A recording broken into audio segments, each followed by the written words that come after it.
Exponential function, exponential function, exponential function, ठीक है, exponential function. अब ध्यान दीजिए एक्सपोनेंशियल फंक्शन, यहाँ जो हमको एक्सपोनेंशियल फंक्शन पढ़ना है वो in the sense of complex, complex के सेंस में पढ़ना है।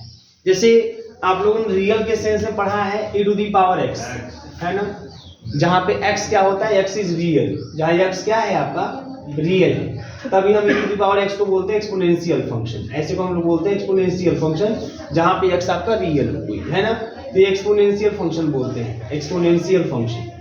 एक्सपोनेंशियल फंक्शन की अच्छा वो अलग चीज है, अभी हम देखेंगे कि देखिए e के पावर x जो होता है रियल के केस में हम बोलते हैं x रियल होता है, सो एक्सपोनेंशियल फंक्शन हम बोल रहे हैं। हम ये भी जानते हैं कि जो e to the power x का डेरिवेटिव होता है वो e to the power x ही होता है, बात समझ में आ रही है ना, e to the power x का derivative e to the power x ही होता है। अब प्रश्न उठता है कि भाई कॉम्प्लेक्स के केस में क्या होता है, और हम ये भी जानते हैं कि e to the power x का जो डिफरेंशिएशन होता है, सॉरी डिफरेंशिएशन एक्सपांशन जो होता है वो होता है 1 प्लस x, है ना, x upon factorial 1 plus x square upon factorial 2, ऐसे ना, plus x cube upon factorial 3 और प्लस डॉट डॉट डॉट, ये होता है e to the power x का एक्सपांशन, है ना। एक्सपांशन आप कर सकते हैं, आपने टेलर्स एंड मैक्लॉरिन सीरीज पढ़ा हुआ है कैलकुलस में, वहां से एक्सपांशन भी करने आपको आता ही होगा, कैसे एक्सपांड करते हैं किसी फंक्शन को, तो ये इसका एक्सपांशन होता है। अब e to the power z का एक्सपांशन क्या ये ऐसे ही होगा, क्या x के स्थान पे z हो जाएगा या कुछ और होगा, उसको हम लोग यहाँ पे देखना चाहेंगे। और मैक्सिमम चीजें आपको दिखाई देंगी, सब उसे ही चलेंगी, बस समझ आइए ना। मैक्सिमम जो भी चीजें आप पढ़ेंगे, जो पढ़े हैं आप लोगों ने जो है ट्रिग्नोमेट्री में जो भी पढ़ा हुआ है अपने हाइपरबोलिक फंक्शन, सर्कुलर फंक्शन, है ना, वो x के टर्म में पढ़ा हुआ है, cos hyperbolic x, sin hyperbolic x, x is real, है ना। लेकिन अब यहाँ पे वही चीज जेड के रूप में बातें करेंगे, सेम जेड के, तो अब देखेंगे वही क्या जेड के को करने से, जेड का यूज करने से क्या कोई चेंजिंग आएगा कि नहीं आएगा, मैक्सिमम में अनचेंज ही रहता है, फिर भी हम देखने की सब कोशिश करेंगे। चलो e to the power Z क्या होगा इसको हम देखें। e to the power x क्या होता है हमको पता है, ये रियल के केस में, और यहाँ पे कॉम्प्लेक्स केस में e to the power Z का एक्सपांशन क्या होगा, क्या ऐसा ही होगा, क्या e to the power Z का डिफरेंशिएशन ऐसा ही होगा, अब उसको हम देखने की कोशिश करते हैं। चलिए अच्छा, एक चीज तो कंफर्म है कि एक्सपोनेंशियल फंक्शन जो रियल में हमने पढ़ा हुआ है उसकी खासियत है वो यहाँ पे ये चीजें आती है कि e to the power x का जब हम लोग डिफरेंशिएशन करते हैं e to the power x ही आता है, मतलब in the case of real exponential function का ये खूबी है या खासियत है कि उसका डिफरेंशिएशन करने पे वही आता है। तो उसी का इस्तेमाल हम यहाँ पे करने वाले हैं कि मान लीजिए fz जो है वो e to the power z है, यहाँ पे हम इसका देखना चाहते हैं fz equal to e to the power z, लेकिन जैसा एक्सपोनेंशियल में हमको देखने को मिलता है, एक्सपोनेंशियल जैसा देखने को मिलता है कि भाई f डैश z जो है वो fz ही मिलेगा। जैसे यहाँ पे मैं बोलूं इसको fx बोलूं तो हमको एक्सपोनेंशियल के केस में क्या मिला कि जो fx है उसका डिफरेंशिएशन करने पे हमें fx ही मिल रहा है, यही ना, यही तो मिल रहा है, यहाँ दिख रहा है, वही प्रॉपर्टी हम यहाँ लगा देते हैं कि भाई एक्सपोनेंशियल की अगर एक खासियत है तो f डैश z भी fz के क्या आएगा, बराबर आएगा। अब इसका एक्सपांशन क्या हमें भी नहीं पता, इसको हमें ये निकालना है, लेकिन हाँ ये हम जानते हैं कि एक्सपोनेंशियल फंक्शन की एक खासियत होती है कि एक्सपोनेंशियल फंक्शन का जब डेरिवेटिव निकालते हैं तो वही आता है। ऐसा हमने कहाँ देखा था, रियल में हमने देखा हुआ है, e to the power x का डिफरेंशिएशन करेंगे e to the power x ही आएगा। तो चलिए अब इसी जो है प्रॉपर्टी का यूज करके हम इसका एक्सपांशन या fz equal to e to the power z की वैल्यू निकालते हैं, मतलब एक्सपांशन देखते हैं क्या आता है भैया। तो देखिए सबसे पहले हम लेट कर लेते हैं कि जो fz है मान लेते हैं a0 plus a1z plus a2z square plus a3z cube, अब क्या है हमें नहीं पता, आगे कंटिन्यू z क्यूब, ऐसा मैंने कंसीडर कर लिया। मान लीजिए fz हमारा ऐसा, हमको एक्सपांशन निकालना है कि fz is equal to e to the power z का एक्सपांशन क्या होगा हमें निकालना है, तो हम मान लेते हैं कि fz इक्वल टू ये हमारे पास है a0 plus a1z plus a2z square plus a3z cube, ऐसा कुछ हमारे पास है, ठीक है ना।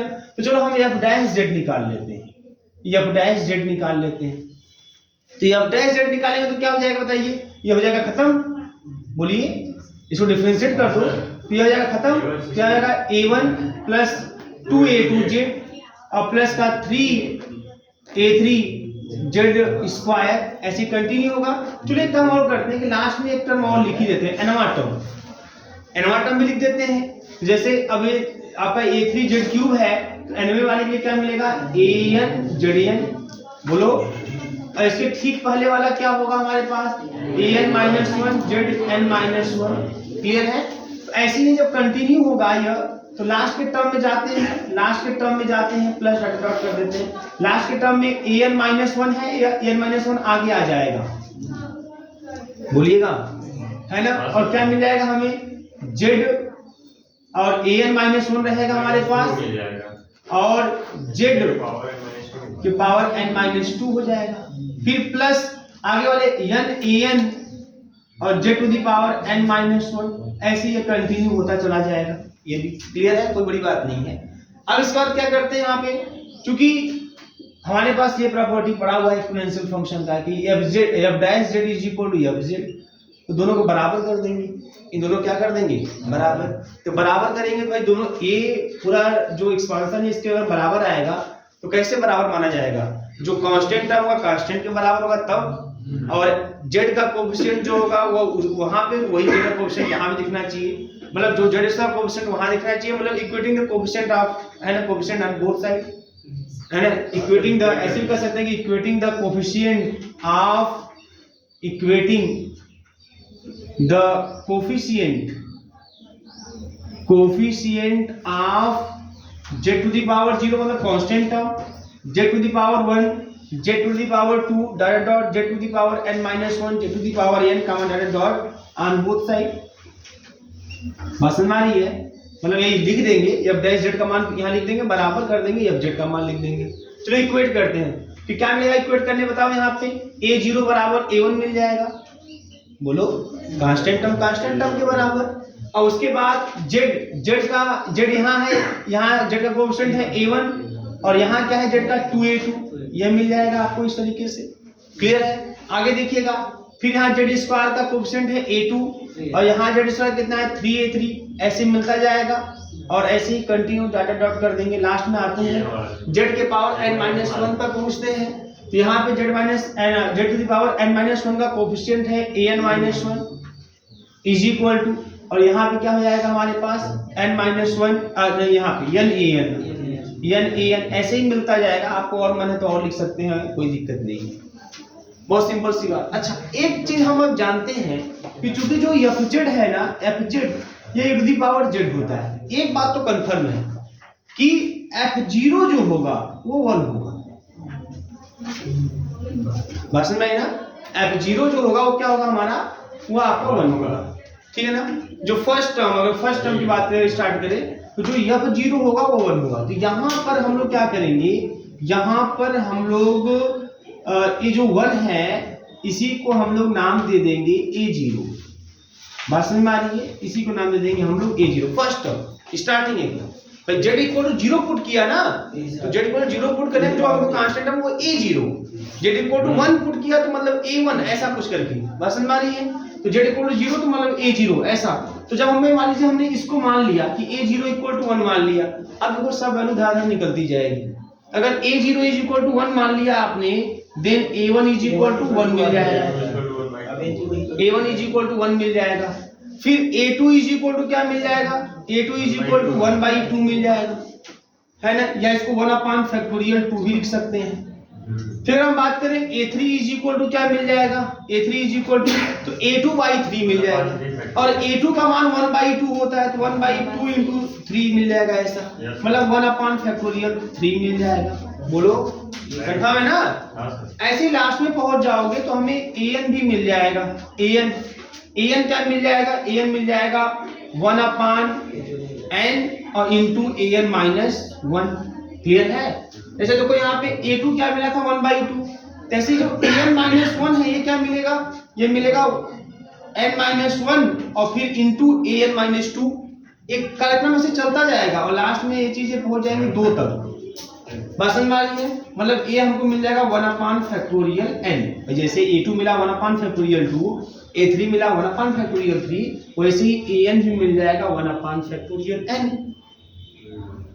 बात समझ में आ रही है, ऐसे मिल जाएगा यहाँ पे।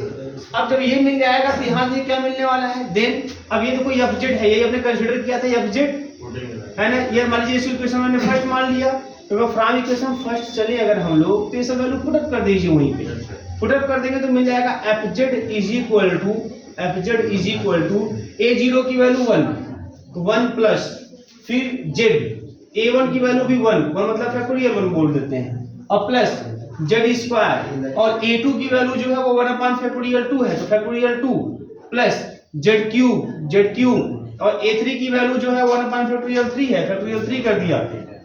ऐसे कंटिन्यू लास्ट में an वाले पहुंचते हैं है ना, तो z to the power n है और an की वैल्यू 1 अपॉन फैक्टोरियल n है और ये प्लस डॉट कंटिन्यू। तो यहाँ से हमको इस तरीके से मिल जाता है जैसे हमने रियल का एक्सपांशन हम लोग जानते हैं सेम उसी तरीके से हमको कॉम्प्लेक्स का भी एक्सपांशन मिलता है। तो जो आपके सिलेबस में दिया एक्सपोनेंशियल फंक्शन है ना, अब बता दो आप लोगों को यहाँ से कोई क्वेश्चन नहीं आएगा, फिर क्या आएगा अच्छा बताओ इसमें क्या चीजें आएगी। आपसे थोड़ी बोलेगा कि what is the expansion of e to the power z, चार ऑप्शन एक्सपांशन का दे देगा, ऐसा कोई क्वेश्चन नहीं बनने वाला, ठीक है ना। हाँ यहाँ से क्या बन सकता है, यहाँ से जब भी बनेगा एनालिटिक है कि नहीं है, ये असल में एनालिटिक है कि नहीं है। अच्छा बताइए e to the power z analytic है कि नहीं है, है ना, डिफरेंशिएबल नहीं है भैया, डिफरेंशिएबल तो है ना, जैसे e to the power x differentiable है, उसी कॉन्सेप्ट को लगा के तो मैंने इसका एक्सपांशन फाइंड किया है, तो ये भी डिफरेंशिएबल है, बात समझ में आ रही है। तो एनालिटिक है इतना जाने इतना बहुत है, यही सब चीजें होती है, तो इसमें मैं दिखा देता हूँ 1 बाय 1, बट यही क्रियाकलाप है पूरा, ठीक है। तो हेडिंग किया है एक्सपोनेंशियल फंक्शन, लिखिए इसमें, बोले भैया लिखिए the ordinary exponential function, the ordinary exponential function, the ordinary exponential function e to the power x of the real variable, the ordinary exponential function e to the power x of real variable x, the ordinary exponential function e to the power x of the real variable x has property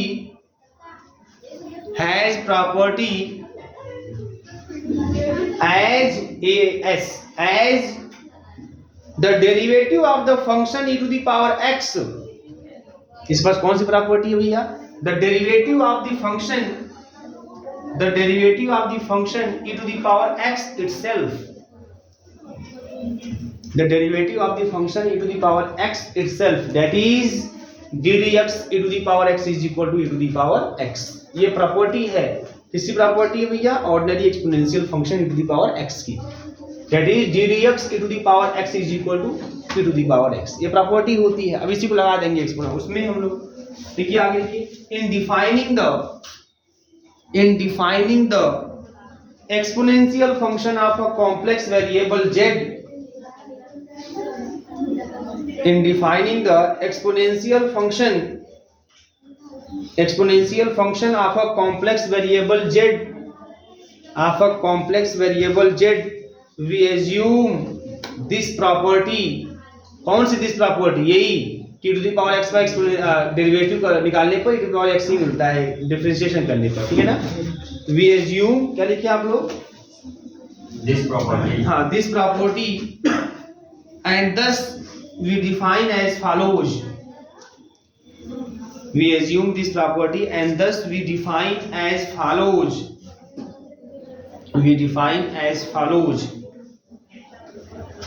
आगे लिखिएगा, the exponential function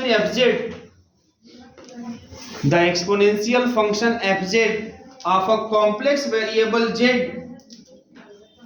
the exponential function fz of a complex variable z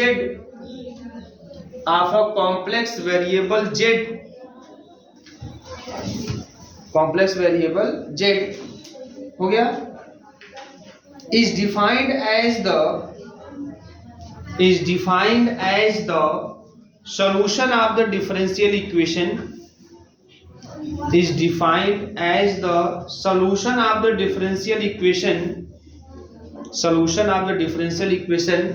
f dash z is equal to fz,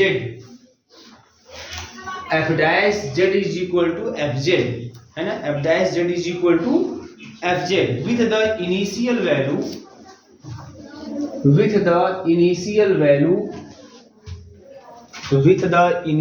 value f0 is equal to 1, with the initial value f0 is equal to 1।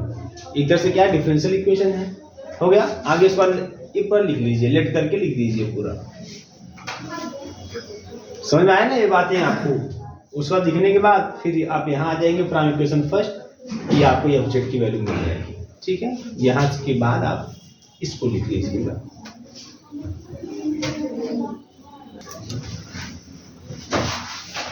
ठीक है,